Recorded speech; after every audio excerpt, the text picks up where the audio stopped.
Halo Sobat Ipot semua, selamat datang kembali di modul Investment 101 bersama saya Andrian Alamsyah, Investment Specialist Indo Premier Sekuritas. Di modul kali ini, kita akan mengupas tuntas segala hal tentang investasi tentunya. Dari awal kita udah ngomongin banyak soal investasi, dari mulai konsepnya, ngomongin soal tujuannya juga, ngomongin soal berisiko, dan lain-lain. Tapi yang gak kalah penting, kita juga harus bahas instrumen atau produk investasinya, yang dimana ini menjadi tempat teman-teman untuk mengembangkan aset yang teman-teman miliki agar nanti tujuan keuangan di masa depan itu dapat lebih optimal nanti dalam mencapainya. Oke, kita udah paham nih soal investasi. Yang jadi pertanyaan berikutnya, di mana kita akan investasi? Nah, Sobat Ipot, untuk investasi sebenarnya ada dua jenis kategori aset nih yang kita bisa andalkan sebagai tempat investasi kita. Ada instrumen yang sifatnya real asset, ada juga yang sifatnya financial asset. Apa perbedaannya, karakteristiknya? Yuk kita bahas satu persatu. Yang pertama, itu ada real asset. Secara karakteristik sudah jelas, real asset ini itu bisa terlihat secara fisik ya, ada wujudnya. Real asset juga menawarkan potensi return yang cukup menarik biasanya. Namun, umumnya itu butuh modal yang nggak sedikit dan juga biasanya butuh biaya-biaya tambahan untuk merawat real asset kita, seperti biaya maintenance dan lain-lain.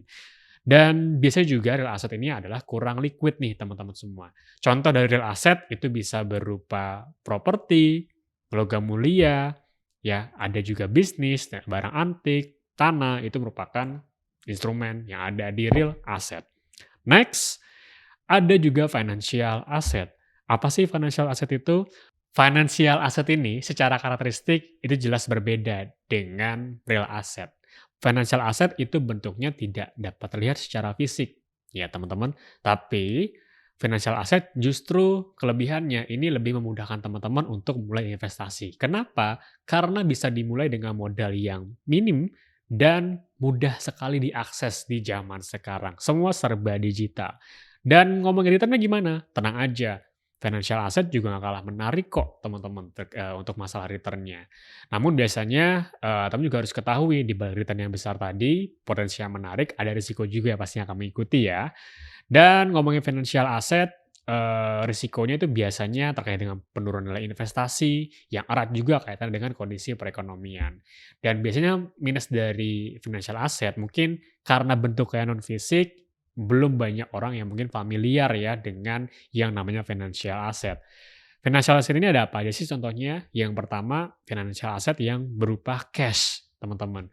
Ya, cash ini maksudnya adalah bisa berupa produk perbankan seperti tabungan, deposito. Intinya yang liquid, teman-teman, yang mudah dicairkan dalam bentuk cash. Ya, yang paling gampang kita akses dari tabungan atau mungkin produk lainnya dari perbankan itu deposito. Ada juga financial asset yang berupa fixed income. Fixed income ini adalah aset yang sifatnya itu berupa hutang, seperti halnya dengan obligasi. Jadi surat kepemilikan hutang nih teman-teman semua. Lalu ada juga yang sifatnya itu sebagai equity, di mana financial asset ini adalah aset yang sifatnya sebagai kepemilikan perusahaan. Ya, tapi bukan hutang seperti obligasi. Contohnya adalah saham, teman-teman. Ya, itu adalah gambaran besar dari financial asset yang kita bisa manfaatkan untuk memaksimalkan perjalanan investasi kita. Oke, demikian modul Investment 101 ini. Semoga menjadi bekal yang bermanfaat untuk pengetahuan teman-teman semua. Terima kasih, sampai jumpa di video-video berikutnya. Thank you semuanya, dadah.